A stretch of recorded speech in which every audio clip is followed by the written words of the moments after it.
Hey guys, Rick Shaw here. Well, when we got home on the bike, we didn't really look at it because we were really tired and it was dark, so we just came in to get warm. Dorothy fell asleep right away, and I did too. And I was out there this morning because I was going to go vote at 6, and the tire was flat. And then when I looked at it real close, there's rubber on the forks. So what was happening? That tire was hitting when I went around the corner. It was hitting the forks, making a squealing sound. And I knew something was wrong, so we slowed way down. Now those are dirt bike tires, so you can air them way down. They got a real heavy sidewall, so that's what's the matter. I didn't get a new tube when the tire was put on. They used the same tube, so. And I can't find my valve stem tool anywhere to put some slime in there just so I can get it up to get a new tube put in. I can't do it because there's no way of holding the bike up.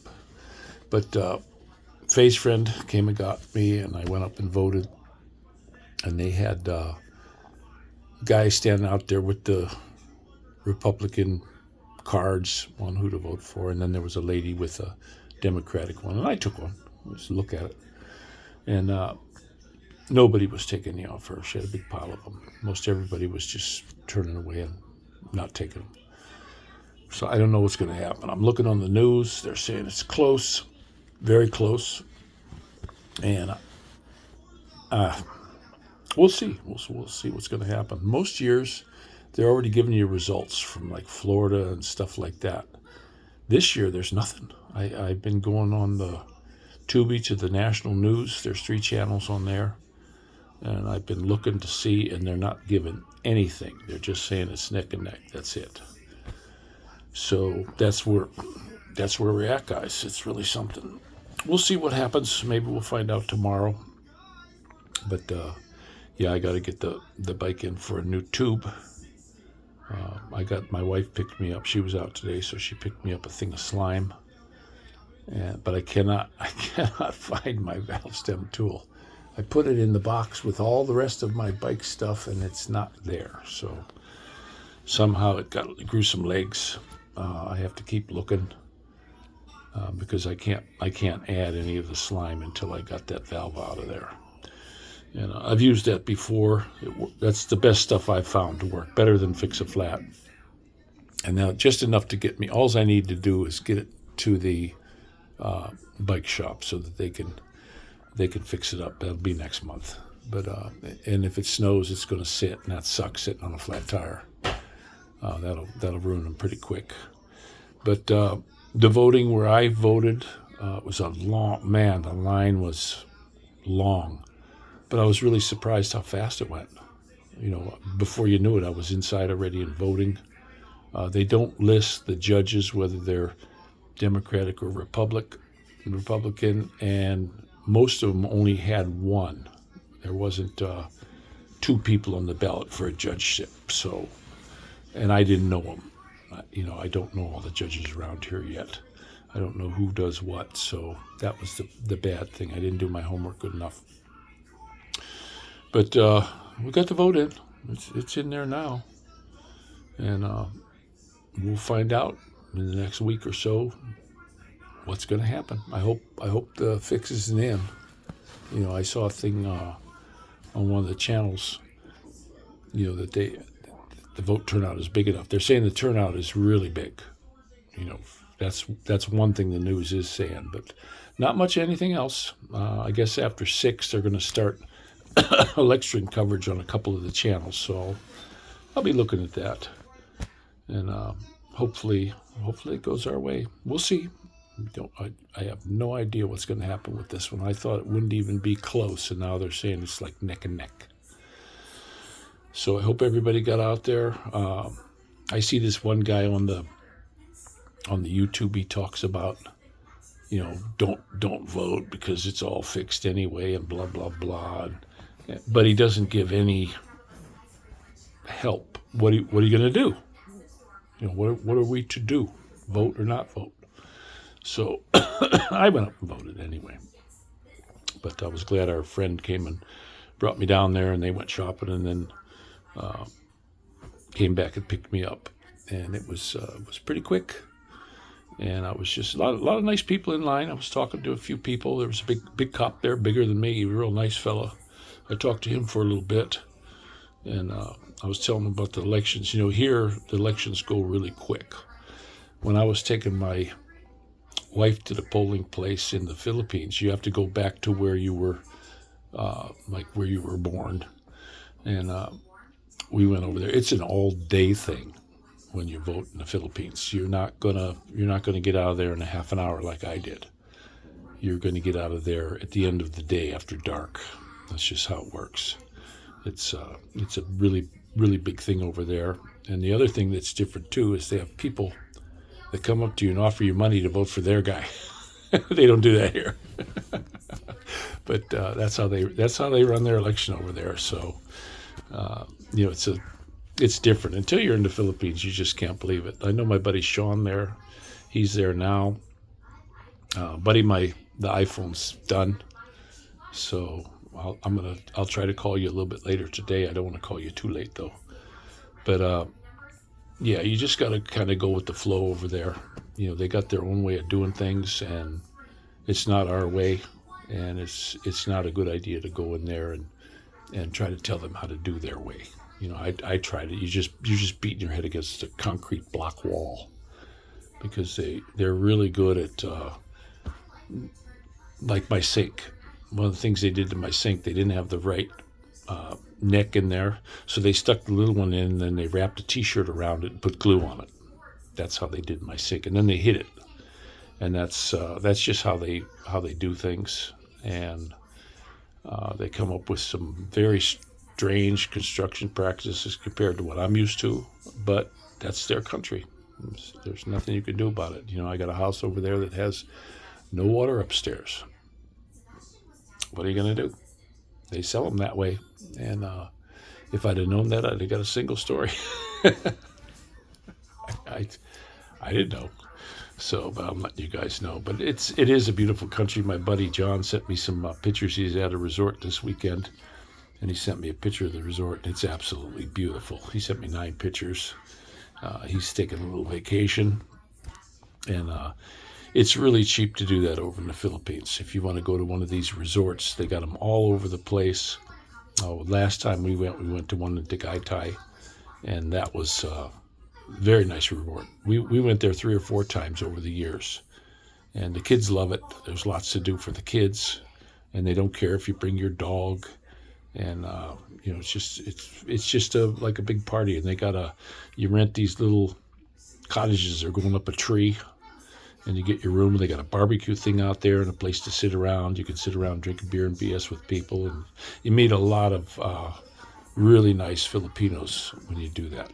And that was one thing we really enjoyed. We were telling our Filipina friend that took me to the voting of some of our escapades we had when we were in the Philippines, and she was just amazed. She goes, "You can't do that here." And I said, "No, there's a lot of stuff there you could do that you can't do here." One of the things is, if you want to build a house, just go build it. You know, permits or nothing. You know, in the cities you do, but where our ground is out in the country, they don't need anything. You just start building. You know, we got our well in, we got our septic tank in, but I don't know what's going to happen. They want to do the stem cell for me in December. They're setting all this up. The doctor said it looks like, you know, they got the cancer according to these markers. They got markers in the blood. So now they want to do one more bone marrow thing, and they want to do a scan to make sure that it's gone. And they want me to do one more 3-week of the chemo here. They're going to send it tomorrow. But I told them, I said, one of the side effects is it gives you a little bit of heart trouble. And I told him, I said, hey, it's, you know, my heart's beating really deep and booming sometimes just on little short walks. And he says it's good, so they're going to do an echo before I start that. They want to look at my heart again, because if there's any kind of trouble, then we're not going to do it. But it's you know, it's a shame. But right now I'm going through that, and I hope they get it. And we're hoping. We were looking. I was on Zillow and I was looking at places around where my daughter is, and there's a lot of inexpensive homes there. Now you need to fix them up a little bit, but my old house that I lived in is for sale.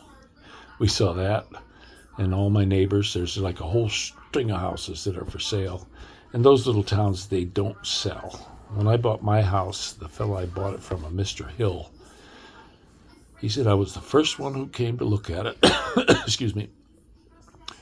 And it sat for 3.5 years because the fellow that lived there, he was from Germany, and his mother was from Germany, and he murdered her and kept her in plastic bags in the living room. And when the neighbors were saying, where is she, where is she, they finally went in there and found her. They took him away, and nobody even wanted to rent it. And the rent was like $75 a month for a whole house. And I said, well, if it's $75 a month to rent, how much is it to buy? And he said 13. And I said, I'll give you 8. And he goes, okay. Just like that, over the phone. Okay, I'll take 8. Went down to the bank, got the money, and he said, you can just move right in. You don't got to wait. Just go ahead and move right in. And it was a fixer-upper. Over 3.5 years, I put windows in it, new siding, all new electric, all new plumbing, because they had lead pipe in the basement, so we had to get rid of all the fixtures. They had lead in them, so all the plumbing had to be redone. Did it myself. And then I did it's a balloon frame, so you can't get through the walls for the electric, and it was old knob and tube. So what I did is I took 2 2x4s, laid them sideways, and drilled a 3/4 hole through them. And I put those on the wall and leveled them with the string, because I had to put shims in there, because the walls, those walls bow like this. And then I ran the wires through that and used flat boxes. And I put cable, phone, electrical boxes. I put a brand new kitchen in there, and just fixed it all up. Fixed that place up, and it wound up selling for like 60, and now they want 71 for it. And it's a beautiful little house. I mean, there's nothing wrong with it. It was all the wood inside of the walls was like oak and maple. And you cannot even drill it. You take a drill, you want to hang a picture, forget it. You can't even get a little tiny drill bit in there. It just turns blue and smokes. This stuff is Lolly Log Pine. I don't know what kind of wood it is, but it's like concrete. And it was all plaster lathed. And it had the vapor barrier was newspaper from 1923 when they built it. But it was a barn builder that built all them houses down there for a bottle company for the workers to live in. And even when there was, we get a lot of storms coming up through there, and that house is just solid as a rock. And then the neighbor's house, that was my good neighbor's, that one's for sale. And their house burnt, and him and his wife built it themselves. He said they had an old car, and they dug it out with a scraper to do the basement, and the fellow did a real good job. His brother helped, and that's a nice house. It'd be nice to get it, but the bad thing over there is if you don't drive, you're screwed. There's no sidewalks on a lot of these roads. They're like highways all around. You'd get yourself killed walking on the road. Now me, I knew how to cut through the woods and all that, but Faye's not going to do that kind of stuff. So we got to get her driving as quickly as possible and get her some, car that she can handle, something with an automatic in it, and let her, maybe her friend out here will teach her how to drive once we get something. Some guy said he had a Escort, and that would be, buddy, that would be great. I don't know how much it'll be, but if I could swing it, I'll try to. It's a little bit of a ride away from here, but heck yeah, we need to get a buggy soon, because the snow's going to be flying here. We had 5 degrees here today. When I was done voting, I was waiting for them to pick me up, and I was sitting in the most beautiful sunshine, and I was getting hot. I had to take my jacket off. I mean, it was just that much of a beautiful day, and I hope these last for a little while before it gets too cold. And my daughter's talking about coming up for their Thanksgiving break. That would be so cool.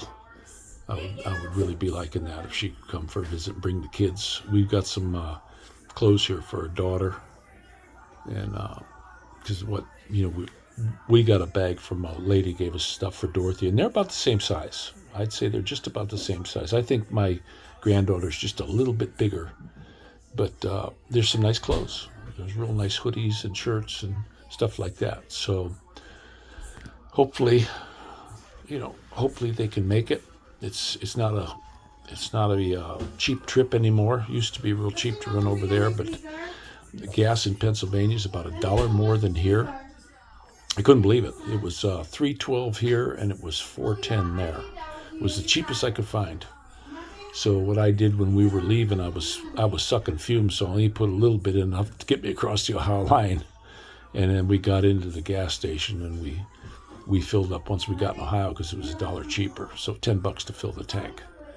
But that good thing we didn't have any trouble with the crash or anything when that tire let the air out.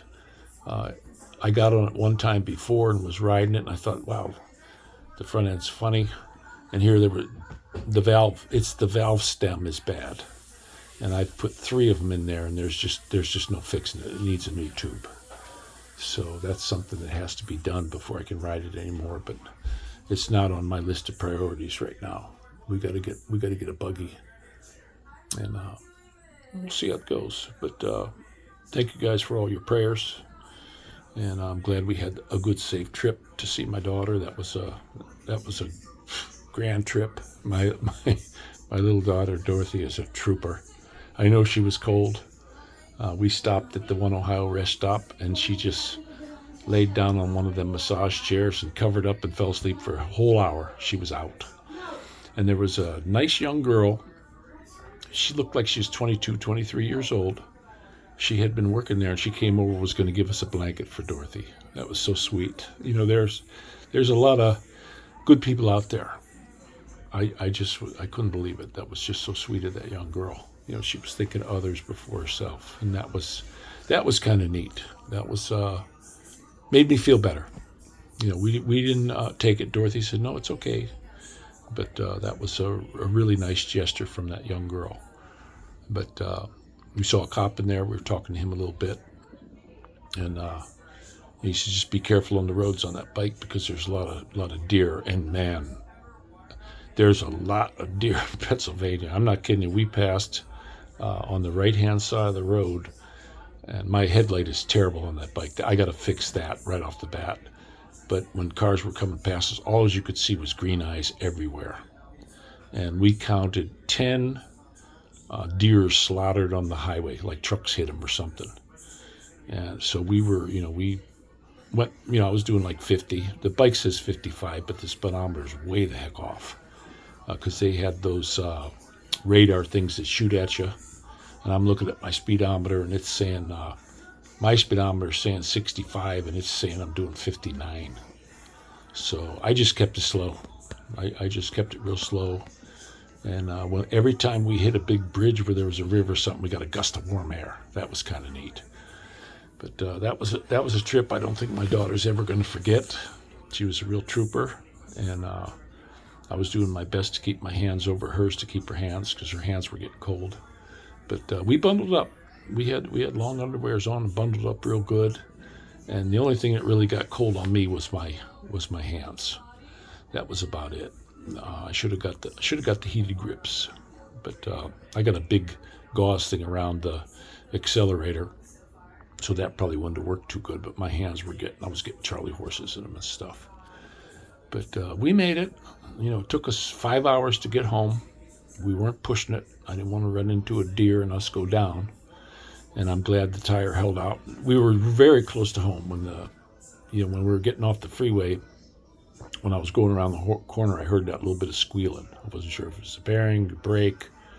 But when I squeezed the brake, it didn't stop. So I said, okay, we better slow way down. So after that, I didn't go over 30 miles an hour the rest of the way home. And I didn't even look at the bike when we got off it. we were trashed. We were trashed. And when I went in to give her a hug and kiss goodnight, she was out already. So, and all under the blankets. She had 2 or 3 blankets on. My little sweetheart.